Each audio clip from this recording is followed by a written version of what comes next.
Assalamualaikum warahmatullahi wabarakatuh. Saya Muhammad Roki Mamam dengan NIM 250966147 dari Prodi Hukum Keluarga Islam. Saya di sini akan menjelaskan tentang konsep tradisi Amalia Aswaja sebagai tugas ujian akhir semester dari Bapak Dwi Juli Briono selaku dosen pengampu mata kuliah Aswaja. Jika kita melihat kehidupan beragama di sekitar kita, khususnya di tanah Jawa dan banyak daerah lainnya, kita akan menemukan suatu mozaik praktik keagamaan yang khas, berkumpul untuk membaca Yasin, memperingati Maulid Nabi dengan meriah, atau duduk bersimpuh dalam acara tahlilan. Praktik-praktik ini bukan sekedar kebiasaan, mereka adalah jendela untuk memahami sebuah paradigma berislam yang telah mengakar berabad-abad. Sebelum masuk ke inti, mari kita pahami posisi tradisi ini dalam peta besar keberagaman. Islam sebagaimana kita pahami adalah agama yang sempurna yang membawa misi rahmatan lil alamin, menjadi rahmat bagi seluruh semesta. Misi agung ini diwujudkan melalui sebuah bangunan ajaran yang seimbang dan komprehensif yang berdiri di atas 3 pilar utama: akidah sebagai pondasi keyakinan, syariah sebagai sistem aturan dan hukum, serta akhlak sebagai manifestasi etika dan karakter mulia dalam kehidupan sehari-hari. Di Indonesia, interaksi antara ajaran Islam yang universal dengan realitas sosiokultural masyarakat yang sangat kaya dan beragam telah melahirkan suatu fenomena unik. Keberislaman tidak hanya bersifat personal dan tekstual, tetapi telah berevolusi menjadi suatu ekosistem keagamaan yang hidup, dinamis, dan penuh warna. Disinilah tradisi Amaliyah menemukan ruangnya sebagai jembatan antara yang sakral dan yang profan, antara dimensi privat dan publik dari keberagamaan. Lalu, apa itu Aswaja? Mengapa ia menjadi payung bagi tradisi-tradisi ini? Ahlus Sunnah wal Jamaah atau yang kita kenal dengan Aswaja lebih dari sekedar label atau identitas kelompok. Ia adalah sebuah manhaj, suatu metodologi, cara pandang, dan jalan hidup berislam yang dirumuskan untuk merespon kompleksitas pemikiran dan kehidupan. Sejarah mencatat formulasi Aswaja muncul sebagai jalan tengah di antara ekstremitas pemikiran yang berkembang pada masa awal Islam. Komitmen Aswaja adalah untuk tetap setia pada jalur yang ditempuh oleh Rasulullah SAW dan para sahabatnya, salafus salih. Kesetiaan ini kemudian diinstitusionalisasikan dalam 3 ranah otoritas keilmuan. Yang pertama, dalam bidang akidah, Aswaja mengikuti pemikiran 2 imam besar, Imam Abu Hasan al-Asy'ari dan Imam Abu Mansur al-Maturidi. Mereka berdua berhasil merumuskan teologi Islam yang rasional, namun tetap berpegang teguh pada nas, menjawab tantangan dari kelompok Mu'tazilah, Jabariyah, dan lainnya. Yang kedua, dalam bidang fikih, Aswaja mengakui dan menghormati otoritas 4 madhab fikih besar, Hanafi, Maliki, Syafi'i, dan Hambali. Keragaman pendapat atau ikhtilaf di antara madhab ini dilihat bukan sebagai kelemahan, tetapi sebagai kekayaan dan kemudahan bagi umat. Dalam bidang tasawuf, Aswaja mengambil jalan spiritual yang moderat yang dipelopori oleh Imam Al-Ghazali dengan magnum opusnya Ihya Ulumuddin dan Imam Junaid Al-Baghdadi. Tasawuf model ini menekankan pembersihan hati tanpa mengabaikan syariat. Dari pilar-pilar inilah kemudian bermekaranlah berbagai bunga amaliyah keagamaan. Di bumi Nusantara, nilai-nilai Aswaja tidak datang dalam bentuk teori yang kering. Ia dibawa dan diimplementasikan oleh penyebar awal Islam, terutama Wali Songo, dengan pendekatan yang sangat kultural dan akomodatif. Mereka adalah master of acculturation. Ritual-ritual seperti tahlilan, yasinan, maulid nabi, manakiban, dan ziarah kubur diperkenalkan bukan untuk menghapus budaya lokal, tetapi untuk mengislamkannya, memberi makna baru yang sesuai dengan tauhid. Praktik-praktik ini dengan cepat menjadi bagian dari DNA keagamaan masyarakat, khususnya di lingkungan pesantren dan komunitas Nahdliyin. Melalui tradisi-tradisi inilah nilai-nilai Aswaja yang abstrak menjadi konkret dan hidup. Nilai tawassut terlihat dari penolakannya terhadap sikap ekstrim. Nilai tasamuh tampak dalam penghormatan terhadap perbedaan pendapat, internal Islam dan hubungan dengan non-muslim. Nilai tawazun terwujud dalam harmoni antara ibadah, ritual, dan sosial. Dan nilai i'tidal terefleksi dalam sikap yang proporsional.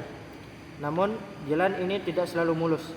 Di era kontemporer, di tengah-tengah gelombang globalisasi, puritanisme agama dan revolusi informasi, tradisi-tradisi Amalia Aswaja menghadapi tantangan serius. Ia dikritik oleh sebagian kelompok yang mengusung pemahaman Islam yang lebih skripturalis, literalis, dan seringkali menolak warisan tradisi. Bagi mereka, Amalia seperti tahlilan dan maulid dianggap sebagai bid'ah atau inovasi yang sesat karena tidak ditemukan secara harfiah dalam Al-Quran dan hadis Nabi.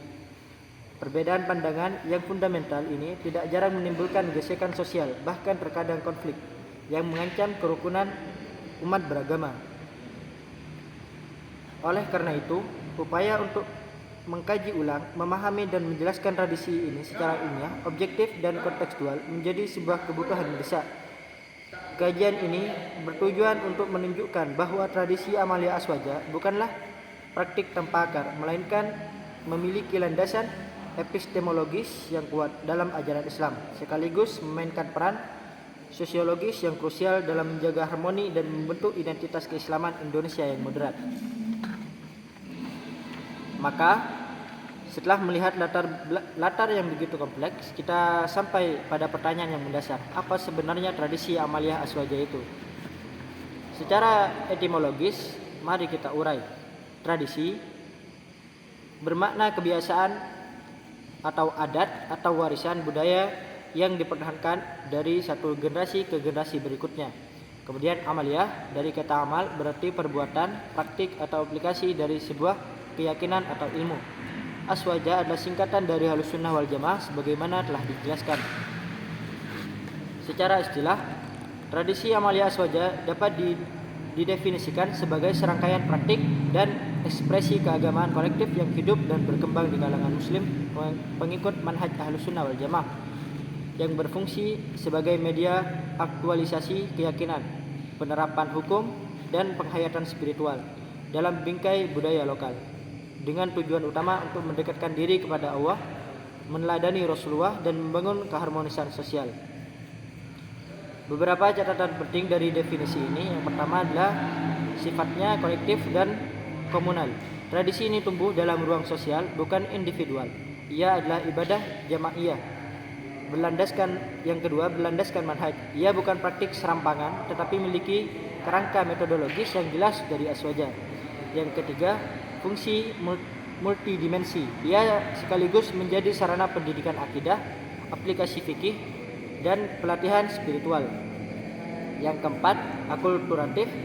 Ia adalah hasil dialog kreatif antara Islam dan budaya lokal Nusantara. Kemudian yang kelima, bermuatan tujuan yang jelas, taqarrub ilallah, mahabbah kepada Rasul, dan solidaritas sosial. Sekarang, mari kita bedah satu persatu tradisi utama ini. Dimulai dari tahlilan. Tahlilan berasal dari kata tahlil atau mengucapkan la ilaha illallah, sering dipersepsikan semata-mata sebagai ritual kematian, padahal ia adalah sebuah sistem sosial keagamaan yang sangat kompleks. Dalam praktiknya, tahlilan adalah majelis zikir yang difokuskan untuk mendoakan orang yang telah meninggal. Biasanya dilaksanakan pada hari ke-1, 3, 7, 40, 100, dan setahun kali atau haul. Landasan teologis dan hukumnya. Dari sisi akidah, praktik ini berdasar pada keyakinan bahwa doa orang hidup dapat bermanfaat bagi orang yang telah meninggal. Ini sejalan dengan pemahaman Aswaja yang tidak memutuskan hubungan antara dunia dan akhirat secara ekstrim. Dari sisi fikih, meski detail waktu 7, 40, 100 hari merupakan ijtihad sosial budaya, esensinya adalah sedekah dan doa. Hadis riwayat Muslim menjadi pijakan utama. Apabila manusia meninggal dunia, terputuslah amalnya kecuali 3 perkara: sedekah jariah, ilmu yang bermanfaat, dan anak soleh mendoakannya. Tahlilan adalah upaya kolektif untuk menjadi anak soleh yang mendoakan saudara seimannya. Dari sisi sosial, tahlilan adalah mekanisme pertolongan sosial otomatis. Saat seorang warga meninggal, masyarakat secara otomatis berkumpul bukan hanya untuk mendoakan, tetapi juga membantu beban keluarga yang berduka, baik secara material atau membawa makanan maupun moral, memberi penghiburan. Berikutnya dua tradisi yang lebih bersifat rutin dan preventif, Yasinan dan Maulid.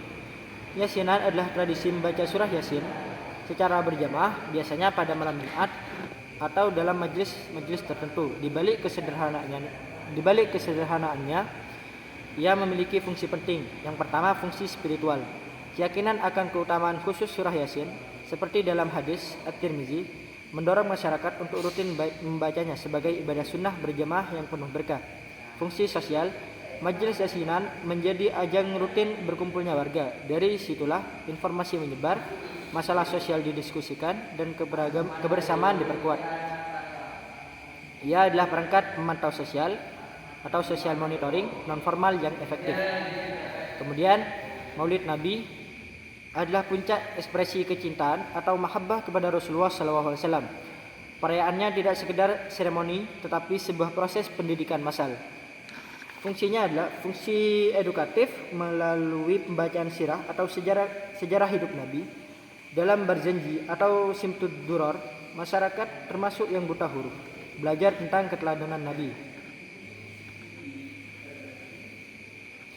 Fungsi pembentukan identitas, Maulid menjadi momen afirmasi identitas keaswajaan. Tentang peristiwa berselawat menjadi dalil utama yang diimplementasikan secara besar-besaran. Kemudian fungsi integratif, acara Maulid sering melibatkan seluruh lapisan masyarakat, lintas usia dan profesi, memperkuat rasa memiliki dan kebanggaan bersama. Dua tradisi terakhir ini menekankan pada hubungan vertikal dengan para pendahulu yang solih. Kemudian manakiban atau pembacaan riwayat hidup para wali, khususnya Syekh Abdul Qadir Al-Jailani, memiliki makna strategis. Yang pertama, menyambung mata rantai keilmuan atau sanad. Dengan membaca kisah para wali, umat Aswaja merasa terhubung secara spiritual dengan rantai guru atau silsilah yang bersambung hingga Rasulullah. Ini adalah penegasan otentisitas spiritual. Kemudian pendidikan akhlak, kisah-kisah keteladanan, kesabaran dan karomah para wali menjadi bahan refleksi dan motivasi untuk meningkatkan kualitas diri. Ia mengajarkan bahwa kesalihan bukanlah sesuatu yang asing dan jauh, tetapi bisa dicapai. Kemudian ziarah kubur sering disalahpahami sebagai pemujaan kubur.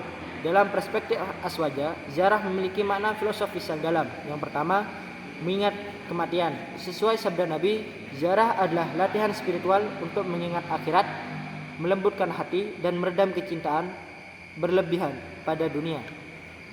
Kemudian yang kedua, silaturahmi transendental. Mendoakan orang tua, ulama atau leluhur yang telah wafat adalah bentuk bakti dan penghormatan yang berkelanjutan.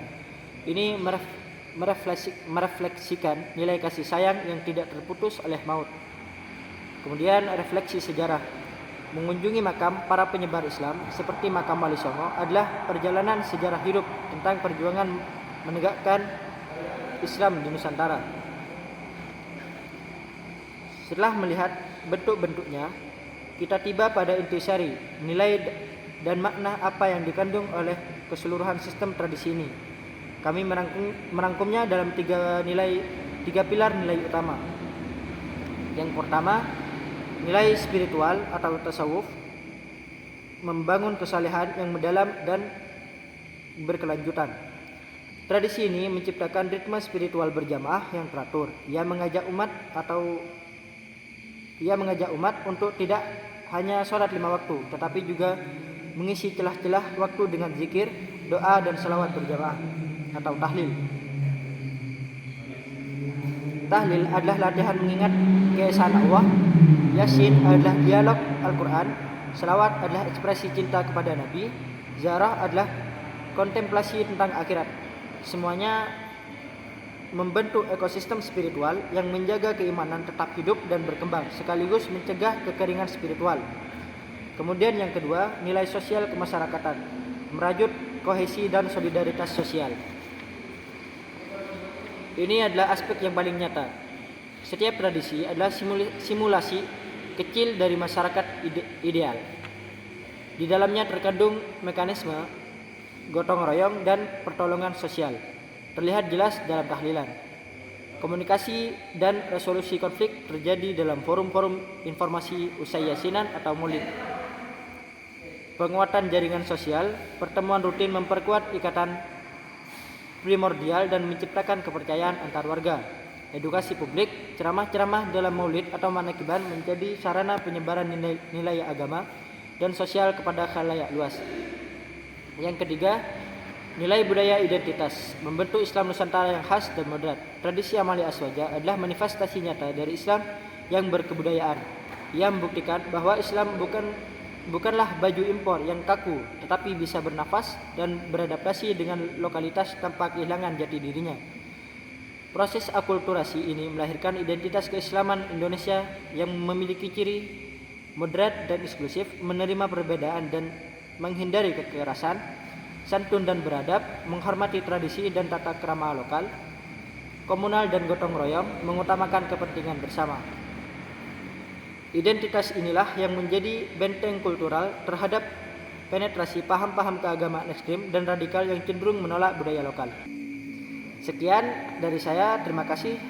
Wassalamualaikum warahmatullahi wabarakatuh.